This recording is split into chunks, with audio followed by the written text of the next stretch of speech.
Hello, and welcome back to my channel. If you are new here, my name is Jazzy Nicole, and right here on YouTube, I do faith-based content. Today is literally no different.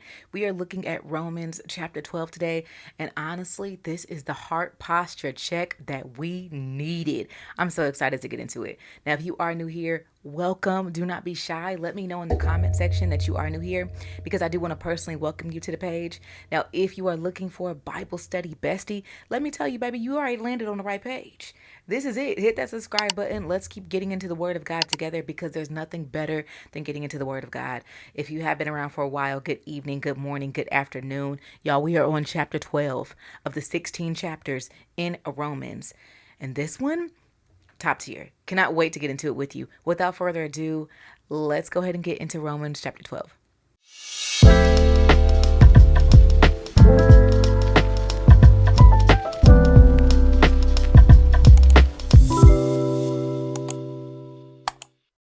You already know what we need to do. Before we read, we want to invite God into our conversation.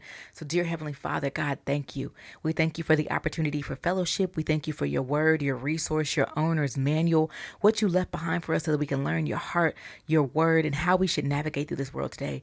God, thank you.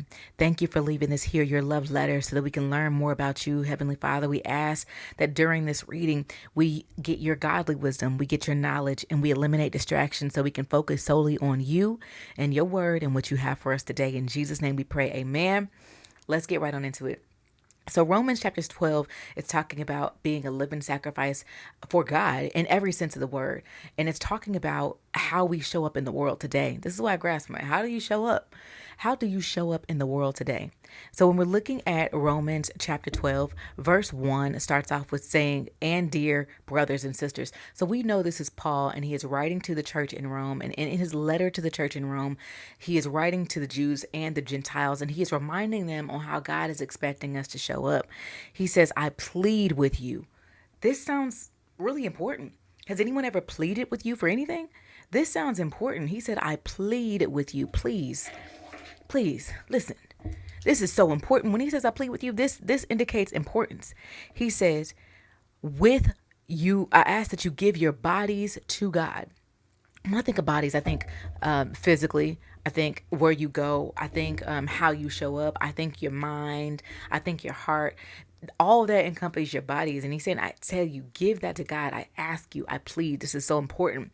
And he says, give your bodies to God because of all he has done for you. Let them be a living and holy. We talked about the word holy and how God calls us holy sacrifice, the kind that he will find acceptable. Now, I'm stopping for a moment there because remember in Old Testament, people would give animals as a sacrifice, right? To get their sins forgiven. So they would literally take animals and they would burn them on an altar, and that aroma would be sweet to God. But they would only do certain animals. They would only do the animals without blemish, without flaw.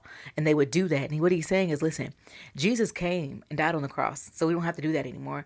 But your bodies are a living sacrifice. Show up for God, right? Because you want to show up as pleasing and acceptable to him. This is truly the way to worship God. Have you ever wondered, how do I worship God? By giving your body as a sacrifice, by showing up in the way that he designed you to do. Verse number 2 says, don't copy the behavior and the customs of the world, but let God transform you into a new person by changing the way that you think. So important. Stopping for a moment there because he says, listen, the world is going to do certain things that you just can't do. You remember when you grew up? I don't know. This is my childhood experience. Growing up, I wanted to wear the short skirts and the crop tops like my friends was wearing. My mama was like, you ain't them. But my friends are doing it, but those ain't my kids. Even now, I find myself telling my daughters that, like, y'all can't stay up till 4 o'clock in the morning. But my friends can do it, but those ain't my children. Y'all are. And y'all got different standards. And y'all gonna get some sleep. Amen. Amen. I feel like that's how God sees us too. We are different. We are set apart. He calls us to be set apart. And he says that he's going to transform us into a new person. The old is gone. The new is here. You hear me? Okay, so boom. He says, by changing the way that you think, it's all about perspective. It's all about our focus. It's all about our mental. Yeah, have you ever heard in the fitness industry where they said it's mind over body? Literally, what your mind thinks your body will do. So if you change the way that you think and you change your perspective, your body is going to follow. So important. It says here, you will learn it says, then you will learn God's will for you, which is good and pleasing and perfect. I feel like a lot of times people ask, I don't know what God has for me to do. Like, I don't know what God wants me to do. Well, listen, give your body as a full sacrifice to Him. And it tells you right here. And then you're going to learn what God's will is for you because you're committing to Him in mind, body, and spirit. God, take all of me. And when you allow Him to just take over, you're going to know exactly what He wants you to do, period. Point blank, period. Okay, verse number 3 says, because of the privilege and authority God has given me, I give each of you this warning. Sounds important again. He's saying this is important. Anybody ever gave you a warning? It sounds important, right? A warning, you take heed to it. Don't think you are better than you really are. Baby, he said, humble yourself. Sit down. Be humble. Be honest in your evaluation with yourselves. This is so important because I think a lot of times we look at ourselves and go, oh, I'm good. No, he's saying be honest in your evaluation. It is important for us to evaluate ourselves. Look at yourself. It's important for us to evaluate it, but not only just to evaluate it, but be honest. I'm flawed here. Okay. Measuring yourselves by the faith that God has given you. Verse number 4 says, just as our bodies have many parts and each part has special function, so it is the Christ bodies. We have many parts. We are many parts of one body and we belong to each other. I feel like that expresses the importance of the body of Christ, right? Because sometimes we can look at it selfishly, like I'm just Jasmine and Jasmine just has this responsibility. But no, we have a bigger goal in the body of Christ. And he says here, there's many parts of the body. We got our fingers, but not just one finger. We got 10 of them. Right? We got our hand, but not just one hand. We got two. We got our elbows, but not just one elbow. We got two. We got our feet, but not just one foot. We got two. We got our eyes and so forth. There's many parts to our body. And as many parts as to the body, we all belong to this one body of Christ. Let's keep going. We're going to look at verse number 6. And looking at verse number 6, I actually had this highlighted where I was talking in a Bible study about spiritual gifts. And I think that this is really important. And I'm going to list the website here, right here, about the spiritual gift assessment. Now, I've used this before, and I think that it's a very helpful website. But if you are looking, you don't know what your spiritual gifts are. We all are given these spiritual gifts. This is a really dope assessment that is free that you can take to see what your spiritual gift may be and how you can it gives you a little insight on how you can operate in that spiritual gift. So it's very helpful, but I'm going to list it right here for you guys. Now, verse number 6 says, in his grace, because God is so good, in his grace, in his thoughtfulness, in his care for you, he has given us different gifts for doing certain things well. Okay. So if God has given you the ability to prophesy, he says, speak out with as much faith as God has given you. Verse number 7, if your gift is serving others, serve them well. If you are a teacher, teach them well. If your gift is to encourage others, be encouraging. Okay. If your gift is given, give generously. If God has given you the leadership ability, take responsibility seriously. And if he has given you the gift of showing kindness to others, do it gladly.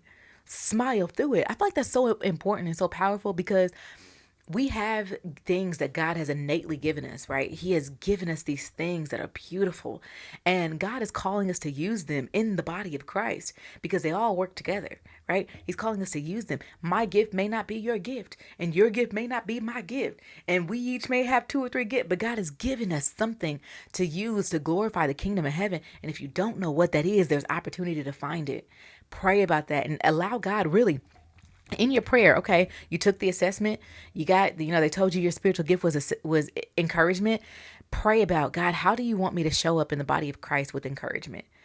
God, give me opportunities to show my gift that you've given me to other people, to draw them into the body of Christ, but not to glorify me, not to exalt me, but to exalt you. Not to point people to me, but to point them to you. If your spiritual gift is teaching, not to point people to me. Oh no, because I'm going to let them down. Allow me to show up with the gift of teaching in a way that points people to you, Heavenly Father. How can I exalt you? So important. I love that. Okay, let's go to verse number 9. Verse number 9 says, don't just pretend to love each other, but really love them. And I think that is also so important because it's easy to act like, you know how people say, like, I put on my corporate face. I put on my corporate face. When I go into my work, I fake smile, right? It's easy to fake your way through that.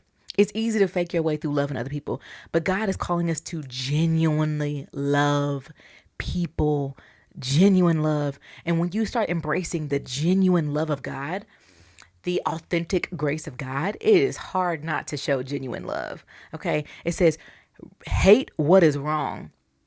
Then it says, hold tightly. Don't let go of what is good. It says in verse number 10, love each other with genuine affection and take delight in honoring each other.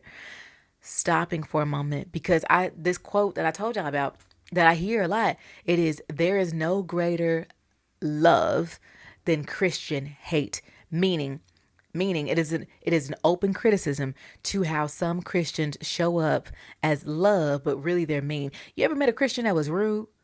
Right? They was mean. Everybody was like, that's just how she is. She just like that. But she Bible thumping. She swears she love God, but she always snapping. She always doing this or he always doing that. He always got to add it. Listen, God is calling us to show genuine love to other people. He is calling us to reflect that light that he placed inside of us. He is calling us to show how good he is into the world that is dark. Right? And if that is you, baby, allow God to correct it, honey. Allow him to correct it. This is not saying you're not going to have any bad days. It's not saying that, y'all. One time I had on a shirt that I got from like this, it was called Beacon Threads. It was a company called Beacon Threads. And I had on this shirt and it said, am I Christian? Yes. I'm paraphrasing. It said Christian. Yes. Loved. Yes. Forgiven. Yes. Worthy. No. Perfected. No. Da, da, da. I wore this shirt into Walmart. Now, on this day, I had an attitude, y'all. It was high. I was hungry. I had this attitude. And God corrected me in that moment. Like, not you walking around wearing a shirt representing me, but you ain't representing me. Fix it. Fix it now. You hear me? And this is not even about wearing the shirt outside. Like, literally, no, it doesn't matter what I wear. I should be reflecting the heart of Christ. You know, so it's not saying you're not going to have bad days, but allow God to correct you. God, correct me. God, cleanse me. God, show me.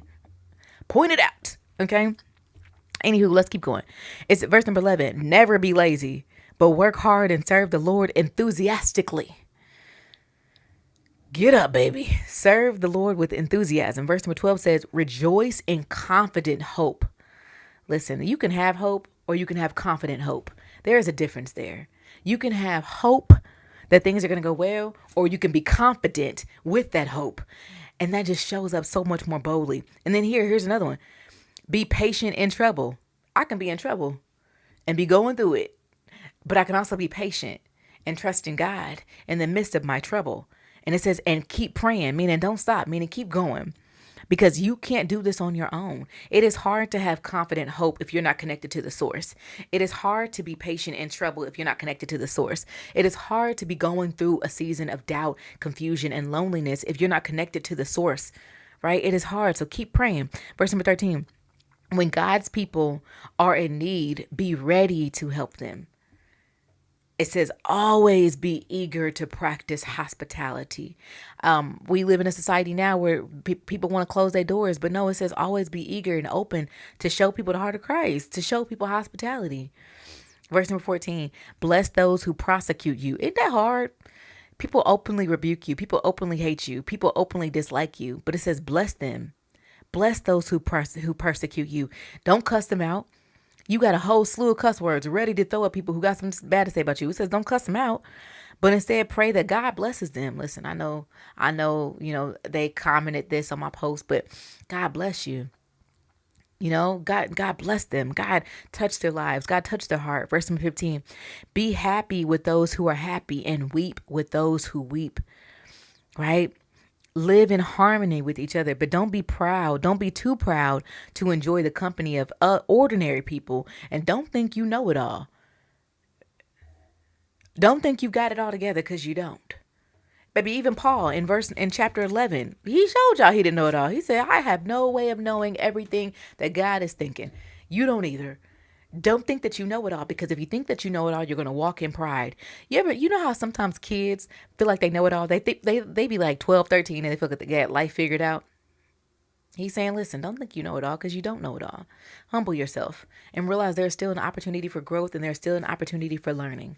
Verse number 17 says, never pay back evil with evil. Never pay it back. It is not your responsibility. He said, do things in such a way that everyone can see you are honorable. Right? Don't pay back evil with evil. Do all, verse number 18, that you can to live in peace with everybody. Do all that you can to live in peace with everyone. Try hard. It's not easy, but do all that you can. Literally give it your honest effort.